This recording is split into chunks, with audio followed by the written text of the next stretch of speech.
사람들은 누구나 정말 잘 인생을 살아보기 위해 노력합니다. 성공하고 싶고 또 행복한 삶을 살고 싶어 합니다. 하지만 우리의 바램과는 상관없이 그렇게 산다는 것이 늘 인생이 행복하고 즐겁고 성공적으로 산다는 것이 이렇게 말처럼 우리의 바램처럼 쉽지는 않은 것 같습니다. 왜 그럴까요? 그것은 아마도 우리 모두가 단 한 번 살아보는 인생, 처음 살아보는 인생이기 때문에 아마도 서툴기 때문일 것입니다. 그러므로 인생을 살아가는 지혜를 우리는 잘 배우기 위해 노력하고 또 잘 배우려 하고 있습니다. 인생의 지혜를 얻기 위해 제일 좋은 방법이 있다면 그것은 바로 체험하는 것일 것입니다. 직접 경험해 보면 우리는 인생의 지혜를 깨닫게 되죠. 예를 들어서 학생이 시험을 앞두고 열심히 노력했더니 좋은 성적이 나옵니다. 그러면 그 학생은 내가 노력했더니 좋은 성적이 나오는구나 깨닫게 됩니다. 그리고 다음부터는 계속 열심히 노력하게 되고 그로써 성공하게 된다는 것이죠. 하지만 이런 직접적인 경험이 항상 유익한 것만은 아닙니다. 좋은 것은 직접 경험을 통해서 배우는 것이 유익하지만 나쁜 것을 직접 경험하면 위험하고 오히려 큰 손해를 볼 때가 많이 있습니다. 이런 경우는 직접 경험이 아니라 간접 경험을 통해 배우게 되는 것이죠. 예를 하나 또 들어볼까요? 우리가 운전을 할 때, 자동차를 운전할 때 안전벨트를 매는 것이 좋을까요? 안 매는 것이 좋을까요? 우리는 이것을 직접 경험을 통해 배울 수 있습니다. 한 번은 안전띠를 매고 교통사고를 당해보고 한 번은 안 매고 당해봤을 때 어느 것이 더 크게 다치는구나 깨달을 수도 있습니다. 하지만 실제로 이렇게 누군가 해본다면 우리는 그 사람을 가리켜 굉장히 어리석은 사람이다 라고 말하겠죠. 이런 경우는 간접 경험을 해보는 게 좋습니다. 그래서 사람들이 어떻게 하죠? 자동차에 사람 대신에 더미라고 하는 마네킹을 태우고 이 충돌 사고를 내보는 것이죠. 그러면 그 과정에서 얼마나 충격이 심한지 얼마나 위험한지를 그 실험 결과를 통해서 보고 배우게 되는 것입니다. 안전띠를 매는 것이 덜 다치는구나. 간접 경험을 하는 것이죠.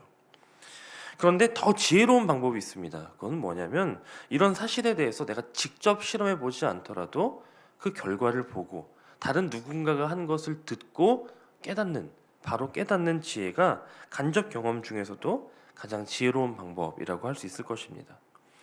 자, 우리가 신앙생활 하는 데 있어서도 마찬가지입니다. 우리가 성경을 통해서 들은 것 가운데 좋은 것들, 복된 내용들 그런 것들은 직접 경험해보고 그대로 믿고 따르는 것이 굉장히 좋습니다. 그 말씀을 믿고 순종하는 것, 그것이 우리를 승리하게 하고 축복을 얻게 하는 지름길입니다. 반면에 성경에는 좋은 내용만 있는 것이 아니라 나쁜 내용, 어려운 내용, 저주의 내용들도 있습니다. 그런 내용들은 우리가 직접 경험해 볼 것이 아니라 말씀을 통해 간접 경험으로 배우게 되는 것입니다. 그것이 바로 지혜로운 인생이요 또 승리의 지름길입니다. 이런 방식으로 우리 인생의 지혜를 배우는 것을 가리켜 우리는 타산지석 혹은 반면교사라고 말하지요. 오늘 본문에 나오는 엘리 가문과 이스라엘의 이야기가 바로 그런 경우일 것입니다. 굉장히 실패한 이야기이고 비극적이고 슬픈 그런 이야기입니다. 당시 블레셋은 이스라엘에게 있어서 굉장히 골치 아픈 그런 존재였습니다. 늘 수시로 이스라엘을 침공해서 괴롭혔고 또 우리가 함께 읽진 않았지만 오늘 본문의 앞절 말씀을 보면 이 블레셋과 또 이스라엘이 늘 그렇듯이 전쟁을 일으켰는데 이 전쟁에 엘리의 두 아들인 홈니와 비느하스도 참전하게 됩니다. 그런데 이 전쟁에서 이스라엘은 아주 참패를 당하게 되죠. 엘리와 비느하스도 전쟁에 그냥 나가기는 불안했던지 하나님의 언약궤를 메고 나가며 이 궤가 있으면 하나님이 우리와 함께 하시기 때문에 승리할 것이다 이렇게 자신하며 나갔는데 이 전쟁에서 이스라엘이 아주 참패를 당하는 것입니다. 엘리는 이 자기의 아들들과 백성들과 언약궤를 전쟁터로 보내놓고 이 결과를 초조하게 기다리고 있는데 소식을 전하는 사람이 달려와 어떤 내용을 전합니까? 전쟁은 참패를 당했고 그 결과 3만 명의 이스라엘 백성들이 죽었으며 그 과정에 엘리의 두 아들 홈니와 비느하스도 죽었고 게다가 그들이 믿고 나갔던 하나님의 언약궤도 빼앗겼다. 블레셋에게 빼앗겼다. 이런 소식을 전해오는 것입니다. 엘리 제사장이 그 소식을 듣고 얼마나 충격을 받았던지 그의 늙고 거대한 몸을 가누지 못하고 넘어져서 목이 부러져 죽게 되는 비참한 최후를 맞이하게 되었습니다. 이 이야기까지도 참 비극적인데 더 비극적인 이야기가 났습니다. 그게 뭐냐면 엘리의 죽은 두 아들 중 비느하스의 아내가 있었는데 만삭으로 있다가 곁에서 그 모든 소식을 듣고 충격을 받고 죽어갑니다. 그 과정 가운데 이 아이를 해산하게 되는데 해산을 돕는 여인들이 곁에서 걱정하지 마라, 아들이다, 네가 아들을 낳았다 이렇게 말해주는데도 그 전에 이 그녀가 들었던 슬픈 소식이 너무나도 컸던 나머지 기뻐하기는커녕 태어나고 있는 아기에게 전혀 관심도 두지 않았다라고 말합니다. 심지어는 그렇게 태어난 아들의 이름을 이가봇이라고 지었다라고 말하죠. 여기 이가봇이라고 하는 이름이 의미심장합니다. 그 이름의 뜻은 히브리어로는 영광이 없다 혹은 영광이 떠났다라고 하는 뜻입니다. 다시 말하면 이 아들의 이름 이가봇이란 하나님이 더 이상 이스라엘과 함께 하시지 않으시고 이스라엘을 떠나셨다. 이제 하나님이 우리와 함께 하시지 않으신다. 이런 탄식이었다는 것입니다. 오늘의 이 본문을 접할 때마다 개인적으로 참 안타깝게 여겨지는 지점이 있는데요. 그것이 무엇이냐면 오늘 이 엘리 집안에 일어난 이 무섭고도 비극적인 일들에 대해서 하나님께서는 미리 엘리에게 여러 차례 경고하셨다라고 하는 것입니다. 사무엘상 2장을 보면요, 하나님은 엘리에게 하나님의 사람을 통해 뭐라고 말씀하시냐면 내 두 아들 홈리와 비느하스가 한 날에 죽을 것이고 같은 날에 죽을 것이고 이 일이 내게 표징이 될 것이다 라고 말씀하신 바 있습니다. 또한 어린 사무엘을 부르신 후에도 이 사무엘을 통해 엘리의 집에 무서운 심판이 있을 것이다 라고 말씀하신 바가 있습니다. 그리고 엘리는 사무엘을 통해 사무엘을 불러다가 들은 대로 고하라 라고 이 아이를 채근한 나머지 그 이야기를 들었습니다.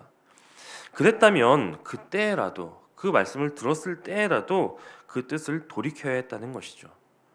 하나님은 물론 공의 하나님이시지만 그 사랑 안에 피하기로 결단한 이들을 향하여서는 무한한 사랑을 베푸시는 분이십니다.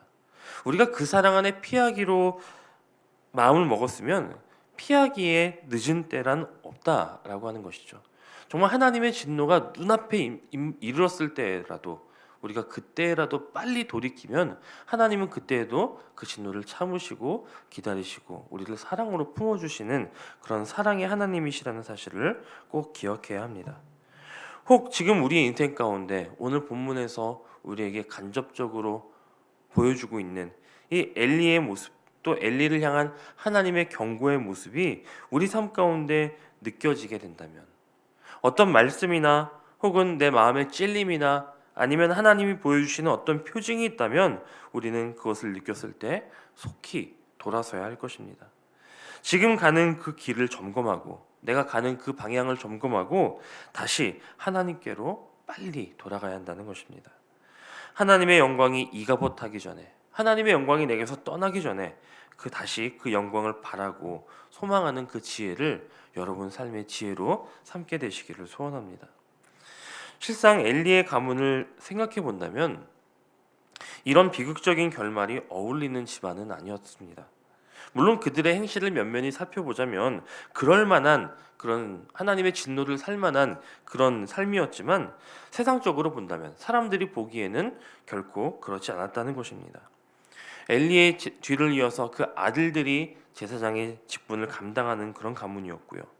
엘리가 사사가 된 지 40년이 되었습니다. 40년 동안 이스라엘의 영적인 정치적인 그런 지도자로 있었다는 것이죠.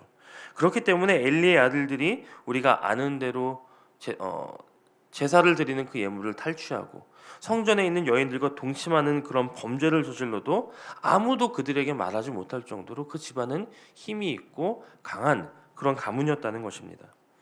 하지만 우리가 오늘 본문에서 배우는 또 하나의 교훈은 이런 환경이나 개인의 힘 혹은 능력에 그 인생의 성패가 달려있는 것이 아니다라고 하는 것을 보게 되는 것입니다. 하나님이 그들과 함께 해주시지 않으면, 하나님이 그 인생에 함께하지 않으시고 그 영광을 거두어 가시면 그 아무리 힘이 강한 사람이라 할지라도, 아무리 강한 가문이라 할지라도, 혹은 그것이 나라라 할지라도 하나님의 영광이 떠나는 그 순간 그곳은 몰락하고 망하게 된다. 그 흥망성쇠는 전적으로 하나님께 달려있다라고 하는 것을 우리는 배워야 할 것입니다. 결국 우리 인생의 성패는 우리가 얼마나 많은 힘을 갖고 있느냐, 얼마나 많은 것들을 누리고 있느냐가 아니라 우리가 하나님에 대해 어떤 태도를 갖고 있는가, 그것으로 판가름 날 것입니다. 그리고 그와 같은 하나님을 향한 태도, 이것을 우리는 가리켜서 신앙 혹은 영성이라고 말하는 것이죠. 나의 신앙의 모습, 나의 영성의 현장을 살펴보시고 싶으시다면 하나님을 향한 지금 나의 태도는 어떠한가, 그것을 점검해 보면 나의 신앙이 어떠한지, 나의 영성이 어떠한지를 파악하게 될 것입니다.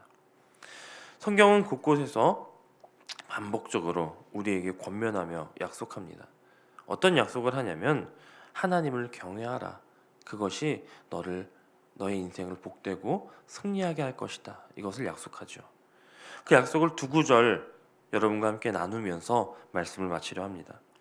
첫 번째는 시편 34편 9절입니다. 이렇게 노래하죠. 너희 성도들아 여호와를 경외하라. 그를 경외하는 자에게는 부족함이 없도다. 이 말씀을 메시지 성경은 이렇게 번역합니다. 가장 귀한 것을 바라거든 하나님을 예배하여라. 하나님을 예배할 때 그분의 온갖 선하심에 이르는 문이 열리게 된다. 이사야 33편 6절 말씀을 읽어드립니다. 여호와를 경외함이 내 보배니라. 마찬가지로 메시지 성경으로 읽어드립니다. 가장 귀중한 보배는 바로 하나님을 경외하는 것이다. 하나님을 경외함으로, 하나님을 예배함으로 온갖 선한 것들과 가장 귀중한 보배를 누리고 또 소유하게 되시는 저와 여러분이 되시기를 주님의 이름으로 간절히 축원합니다.